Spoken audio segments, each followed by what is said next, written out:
안녕하십니까. 신의균의 국방TV 시큐리티 뉴스입니다. 오늘도 역시 세 가지 뉴스를 전해드릴 텐데요.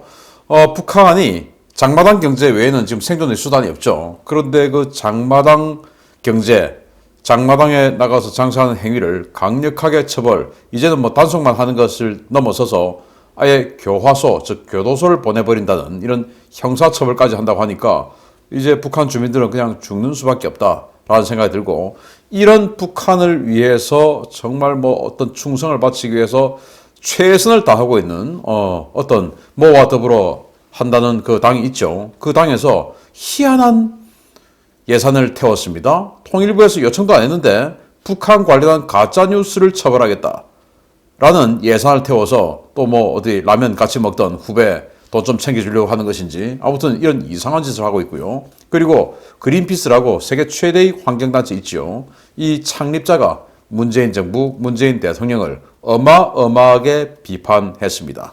보겠습니다. 국가 배급 체계가 붕괴되면서 사실상 장마당에서의 경제활동이 유일한 생계 수단이 된 북한 주민들이 반인민, 반국가 범죄자로 몰려 철퇴를 맞고 있다는 소식입니다. 매일매일 새로운 정책을 내놓으며 주민들이 과연 언제까지 버티는지 인내심 테스트를 하는 형국입니다. 북한 당국이 최근 길거리 장사 일체를 전면 금지하면서 길거리에서의 장사 행위를 반인민적 범죄 행위로 규정하고 강력하게 처벌하고 있다고 데일리 NK가 보도했습니다. 북한 당중앙위원회 선전선동부가 일선의 정치사업 자료로 배포한 내용에 따르면 북한은 신형 코로나 바이러스가 전 세계에 전파되어 국제사회의 커다란 불안과 우려를 자아내고 있으며 변이 바이러스까지 발생해 세계적인 대재앙을 가져오고 있다라고 겁을 주며 주민 통제 강화에 대한 명분을 제시했습니다. 북한 당국은 바이러스 감염증을 막기 위한 국가 비상방역 사태가 선포되고 국경이 봉쇄되자 일부 각성되지 못한 주민들 속에서 일시적 난관 앞에 동요하며 시장과 길거리에서 무질서하게 장사 행위를 하며 방역 사업의 저해를 주고 있다.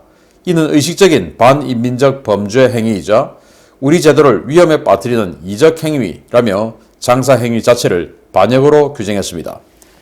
당국은 사회안전부와 보위부를 내세워 상품을 압류하고 징벌적 수준의 벌금을 부과하는가 하면 노동 단련대로 주민들을 보내는 등 처벌의 수위를 점점 더 높이고 있는데요. 이번 정치 사업 자료는 유일한 생계수단인 길거리 장사를 차단하면서 격앙된 주민 여론을 잠재우기 위한 목적으로 풀이되고 있습니다. 주민들은 반발하고 있습니다. 얼마나 먹고 살기가 힘들었으면 아들이나 조카뻘 되는 자들에게 인간 이하의 취급을 받으며 힘겹게 장사를 하겠는가 라며 왜 생계를 위한 장사조차 못하게 하느냐 라고 반발하고 있는데요. 배급은 틀어막고 수렵 행위도 처벌하면서 사실상 유일한 생계수단인 장사마저 가로막고 있는 북한 당국, 밀란을 유도하는 것이 아니라면 도대체 왜 이렇게까지 하는 것인지 의문이 커지고 있습니다. 북한 역대 최악의 식량 생산 이번 가을에 했죠.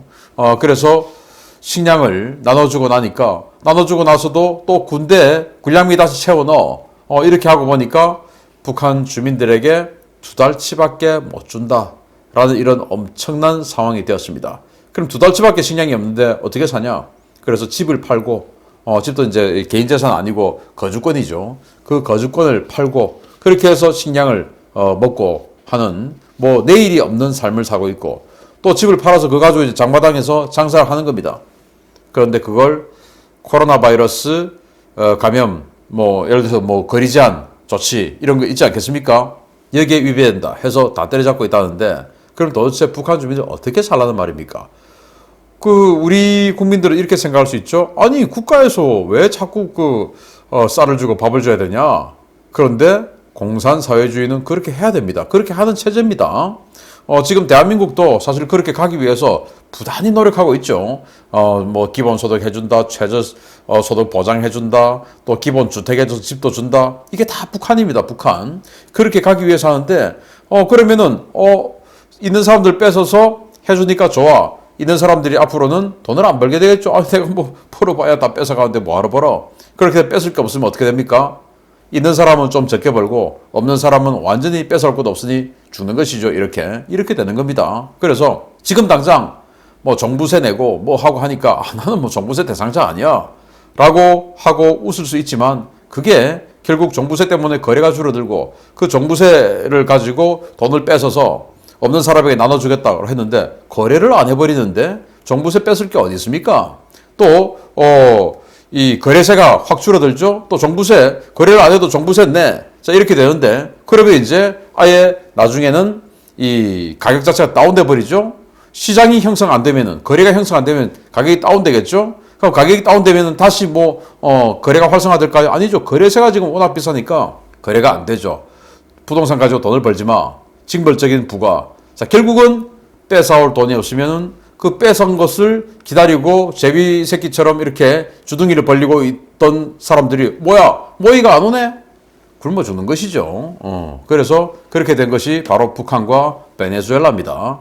그래서 지금 당장 내가 종부세 대상자 아니야. 나는 부동산 사고 팔고 할 거 없으니까 라고 하면서 지금 고소하다 하고 박수 치는 분들 큰 오산이다 라는 말씀을 드리고 결국에는 한 세대가 가기 전에 이렇게 된다 라는 말씀을 드립니다. 아무 생산되는 것도 없고 왜? 내가 열심히 일해봐야 쟤나 나나 매일 농땡이 치고 있는 쟤나 나나 똑같이 식량 배급해 주는데 내가 뭐하러 열심히 해? 라고 되는 것이죠. 그렇게 해서 단위 생산량 확 줄어들죠. 그러니까 북한은 계속 식량이 모자라는 것입니다. 열심히 일을 안 하니까. 자, 이런 세상이 너무나 좋아 보이는 사람들이 있습니다. 또 이런 세상을 너무나 동경하는 사람, 이런 자들을 너무나 충성하고 흠모하는 자들이 있는데 그들이 바로 지금의 여당 국회의원들이 아닌가 생각이 되는데 보겠습니다. 대한민국 국민의 혈세로 호의호식하지만 첫째도 둘째도 셋째도 오로지 북한만 바라보는 더불어민주당이 또 한 건 했습니다. 북한에 대한 비판적인 보도에 가짜 뉴스 프레임을 씌워 이를 막겠다는 보도 통제를 사업을 내년부터 시작할 것이라는 소식입니다. 이른바 언론개혁이라는 미명하에 자신들의 치부를 드러내거나 비판하는 언론에 재갈을 물리려는 이 독재 집권당이 북한에 대한 가짜 뉴스를 막겠다며 특별 예산을 편성해 논란이 되고 있습니다. 더불어민주당은 국회에서 가결된 2022년도 통일부 예산 1조 5,023억 원 가운데 통일부가 요청하지도 통일부와 사전에 협의하지도 않은 북한 관련 가짜뉴스 모니터링 사업 예산 2억 원을 신규 편성해서 의결했습니다. 민주당은 그동안 김정은 사망설, 김여정 쿠데타설 등 잘못된 정보가 넘쳐났다라며 이를 막기 위해 해당 사업 예산을 편성한 것이다 라고 주장했는데요. 모든 정보를 정부가 틀어막는 북한 사회의 폐쇄적인 특성상 무엇이 진짜 뉴스이고 무엇이 가짜 뉴스인지 어떻게 가릴 것이냐는 비판에는 답을 하지 않았습니다. 민주당은 전문기관에 뉴스 모니터링을 위탁할 것이다 라며 이 2억 원의 예산을 외부 전문기관의 북한 관련 뉴스 모니터링 예산으로 쓸 것이라고 전했는데요. 여당이 추천하는 전문기관의 대북감과 정체성이 어떨지 뻔한 만큼 이번 예산이 북한 김씨 왕조에 대한 비판이나 북한에 대한 부정적 인식으로 이어질 수 있는 보도를 틀어막고 북한에 대한 찬양만 허용하는 보도 통제 정책으로 악용될 것이라는 비판이 쏟아지고 있습니다. 민주당 정권이 북한 지도부의 심기 안보에 대단히 신경을 썼던 것은 어제 오늘의 일이 아니었는데요. 이제는 북한에 대한 비판조차 가짜뉴스 프레임을 씌워 단속하겠다는 이 정권, 임기 말이 다가올수록 그 정체성을 정말 또렷하게 드러내고 있습니다. 최고 존엄과 더불어민주당. 최고 존엄과. 그런데 최고 존엄이 요새 최고 존엄 아닌 것 같아요. 완전히 그냥 바지 사장 핫바지 같은데 어쨌든 그들과 더불어민주당이라는 거 아니겠습니까?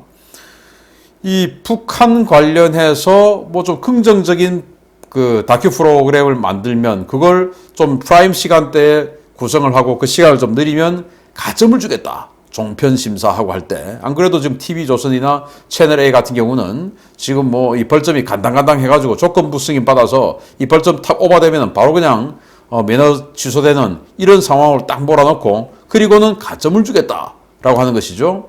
이 방통위에서. 그렇게 해서 이런 그 TV조선이나 종편 같은 데서 이 채널A 같은 데서 북한을 비판하지 못하도록 하고 모란봉 클럽 이만갑 이런 데서 북한을 비판하지 못하도록 하고 그런 모란봉 클럽이나 이만갑을 오히려 북한을 긍정적으로 보이게 만드는 그런 프로로 다시 탈바꿈시키려고 그런 방송 규정을 또 만들기도 하고 여기에는 또 통일부가 이 가짜 뉴스를 다수하겠다. 아니 뭐 김정은 사망설, 김여정 뭐 쿠데타설 이런 것들로 인해서 대한민국이 뭐 큰일 난 게 있습니까?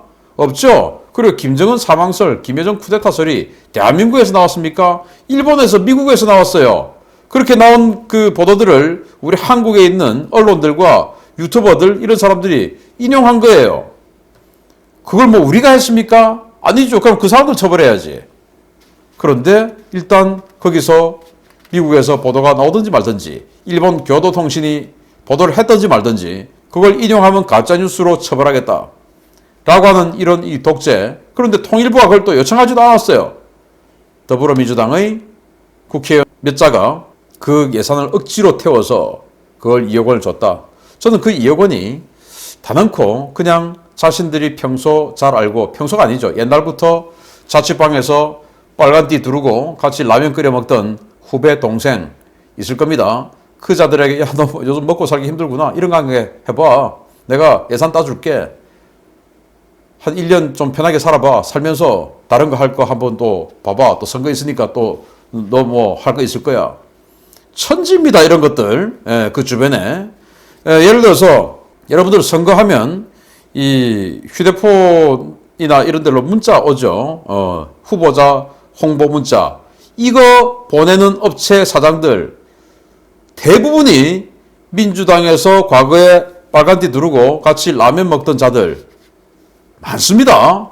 이 보수 진영에 계신 분들 중에서 후보자들 나올 거예요. 앞으로도 지방선거 하게 되니까. 내가 지금 선택한 이 전화 홍보 업체 사장이 어디 출신인가 잘 보고 홍보 업체 선정하세요. 왜냐하면 자신의 적에게 아주 큰 뭉칫돈을 전해주는 이상한 짓을 하게 될 수도 있습니다. 이렇게 해서 북한에 대한 뭔가 부정적인 뉴스를 원천 차단하겠다라는 이런 자들. 그러면서 저는 그렇게 생각하는 것이죠.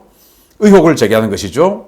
혹시 과거에 정말로 투명하게끔 해서 진짜 방송 전문가들이 모니터링하는 게 아니고 과거에 좀 알고 지냈던 그 계통의 빨간띠 계통의 그 자들에게 사업거리를 따주기 위해서 이런 짓거리를 하는 거 아닌가라는 강력한 의심을 해봅니다. 아무튼 이런 독재, 표현의 자유를 이토록 억제하는 이런 독재. 그런데 그것도 오직 한 방향으로, 오직 북한에만 이렇게 만드는 이런 독재자들, 하수인들 정말 속아내야 되겠습니다. 얼마 안 남았습니다. 뭉쳐야 됩니다. 세계 최대의 환경단체 그린피스의 대부가 문재인 정권의 에너지 정책은 다단계 금융 사기라며 맹렬하게 비난하고 나섰습니다. 한국에서 활동하는 자칭 환경단체들에 대해서도 정치 집단이라며 맹비난을 쏟아냈습니다. 세계 최대의 환경단체 그린피스의 창립자 패트릭 무어 박사가 한국 정부의 에너지 정책은 친환경이라는 구실로 주민들을 세뇌하며 값비싼 재생에너지를 사용하라고 강요하는 이른바 폰지 사기라고 비난했다고 조선일보가 12월 6일 단독 인터뷰를 통해 전했습니다. 무어 박사는 폰지 사기는 이윤 창출 없이 신규 투자자들이 투자한 돈으로 기존 투자자들에게 수익을 지급하는 다단계 금융 사기를 말하는데, 이와 마찬가지로 화석연료 의존도를 줄인다며 원전 없이 재생에너지로만 에너지 소요를 채운다는 것은 심각한 망상이라고 지적했습니다. 그는 원전이나 화석연료와 같은 기저발전 없이는 안정적 전력 공급은 절대 불가능하다라며 재생에너지는 막대한 정부 보조금과 세금 감면, 에너지 저장 장치 설치 등에 많은 비용이 들어가는데 이는 원전 같은 덜 비싼 기술을 사용할 때보다 나라를 훨씬 더 가난하게 만든다라고 비판했습니다. 그는 또 한국 정부는 마치 재생에너지만으로 에너지 전환이 가능한 것처럼 국민들을 세뇌하고 환상을 주고 있는데, 결국 값비싼 재생에너지 생산 비용은 국민들이 부담해야 한다는 점에서 이 정부의 에너지 정책은 폰지 사기와 다를 것이 없다라고 맹비난했습니다. 그는 문재인 정부의 탄소중립위원회에 원자력 전문가가 단 한 사람도 포함되어 있지 않은데 이는 환경적 목적을 달성한답시고 정치적 논리로 접근하고 있다는 것을 보여주는 증거라고 비판하며, 세계 최고의 원자력 기술을 가진 국가인데도 정치가가 의도적으로 귀를 닫고 있는 짓이라고 비판했습니다. 무어 박사는 또 문재인 정부는 갯벌에 대규모 태양광을 짓겠다는 사업을 추진 중인데 친환경을 위해 갯벌을 메우고 태양광을 짓는다는 것은 아이러니하다라며 갯벌을 유지하고 원전 두세 개를 더 짓는 것이 땅도 적게 차지하고 생물도 보호하며 에너지도 더 안정적으로 공급하는 방법이다 라고 꼬집었습니다. 그는 또 민주당 정권에 붙어 기생하는 자칭 환경단체들을 비난했는데요. 선동과 선정주의에 빠져 돈과 권력을 탐하는 기부금 모금 단체로 변질한 그들은 있지도 않은 재앙을 과장하고 대중에게 공포를 심어주면서 결과적으로 사익을 추구한다. 기부금을 타내기 위해 낭설을 자꾸 꾸며대는데 활동의 초점이 맞춰져 있어서 과학이 아니라 정치가 개입되다 보니 합리성이 계류될 수밖에 없다라고 맹비난했습니다.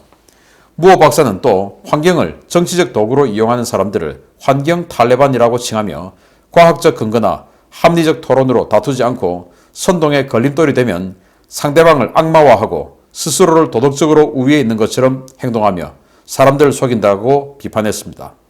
국제환경운동 창시자의 팩트 폭격에 과연 민주당과 자칭 환경보호론자인 좌파들은 뭐라고 변명할지 기대됩니다. 정말 저는 이런 사진만 보면 분노가 치밀어 오르고 구역질이 나려고 그럽니다. 정말. 패트릭 무어 박사가 그린피스라는 국제환경단체를 창설했는데 요즘 그린피스가 완전히 친중 성향으로 탈바꿈 해버렸죠. 변질돼 버렸습니다. 왜냐? 이게 뭔가 좀 힘이 있는 것 같으니까 여기에 중국 자본이 들어왔어요. 그래서 이 돈을 주는 측에서 요구하는 것을 또 냄새를 잘 맡죠. 그래서 미국이나 유럽, 일본 이런 데서 하는 환경 파괴 이런 것들에 대해서 아주 날을 세우고 때리면서 중국에서 저지르고 있는 미세먼지 또 이 태평양의 인공 쓰레기 섬 이런 것들에 대해서 입을 다물고 있는 게 현재의 그린피스입니다. 그래서 이 창립자인 패트릭 무어 박사가 그런 부분에 대해서 환멸감을 느끼고 지금 그린피스를 나왔다고 그래요. 이런 훌륭한 분이 문재인 정부의 탈원전 정책, 신재생에너지다 어쩌고저쩌고 하는 거 다 사기다. 폰지 사기다. 라고 이야기했는데 이 폰지 사기가 뭐냐면 바로 다단계 금융사기란 말이에요.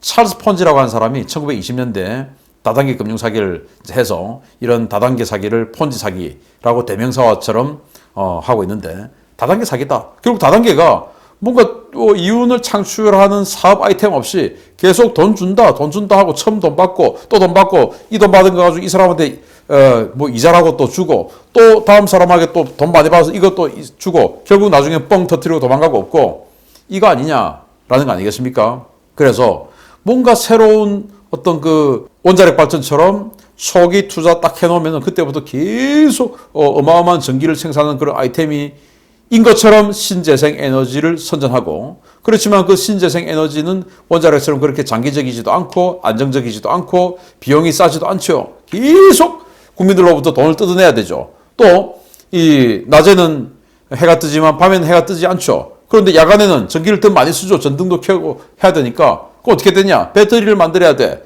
배터리를 만들려면 이 배터리가 우리 휴대폰도 그렇지만 2년만 쓰면 완전 배터리 수명이 다 하죠. 그럼 배터리를 계속 갈아줘야 돼. 그러니까 국민들로부터 계속 돈을 뜯어내야 돼. 이게 폰지 사기 아니냐라는 거 아니겠습니까? 그러면서 이 환경단체들 정말 저는 이 환경단체들 보면 구역질 나는데요. 제가 우리 지역에서 환경단체 어떤 운동가하고 토론을 해봤는데 아는 게 아무것도 없어요. 일본의 플루서멀 방식의 원자로에 대해서 토론을 하는데 그게 뭔지 잘 몰라요. 근데 어디서 들어봐서 그 플루서멀은 알아요. 근데 그 원리조차도 몰라요. 정말 황당한 경험을 했는데 그런 사람이 탈원전을 어마어마하게 주장을 합니다. 그런데 그런 사람들은 이런 거 눈 감고 있죠. 이게 새만금입니다. 새만금 앞바다. 그래서 이 새만금에다가 이렇게 태양광을 해놨는데 태양광 보십시오. 하얗습니다. 이 허연 게 도대체 뭐냐? 갈매기 똥입니다. 태양광 해놓으니까 처음에는 번쩍번쩍 잘 됐겠죠. 새카맣게. 그래서 광선 잘 흡수했겠죠. 그런데 섬처럼 이렇게 있으니까 갈매기들이 앉아있죠. 그래서 갈매기들이 앉아있다가 계속 똥을 싸니까 이게 세월이 2년, 3년 지나니까 하얗게 돼버린 겁니다. 기가 막히죠. 이렇게 하얗게 된 이 태양광 패널이 무슨 햇빛을 많이 흡수하겠습니까? 최초 설계한 것보다 지금 이 발전량이 어마어마하게 떨어져 있겠죠. 자, 그러면 지금 보시다시피 갈매기들이 막 앉아있습니다. 여기 끝에. 그런데 이 갈매기 똥을 또 제거해야 되지 않겠습니까? 근데 이게 덕지덕지 말라붙어 있겠죠. 이걸 제거하려고 하니까 화학약품을 부어야 되는 겁니다. 근데 화학약품 부으면 그 화학약품과 이 갈매기 똥의 자네들이 어디로 가겠습니까? 바로 바다로 들어가는 것이죠. 수질오염, 생태계오염, 환경오염 안 됩니까? 자, 그런데 각 지역에서 지방선거 출마하고 국회의원 출마하고 기다리고 있는 이 좌파들, 환경단체들 왜 이런 거 말 안 해?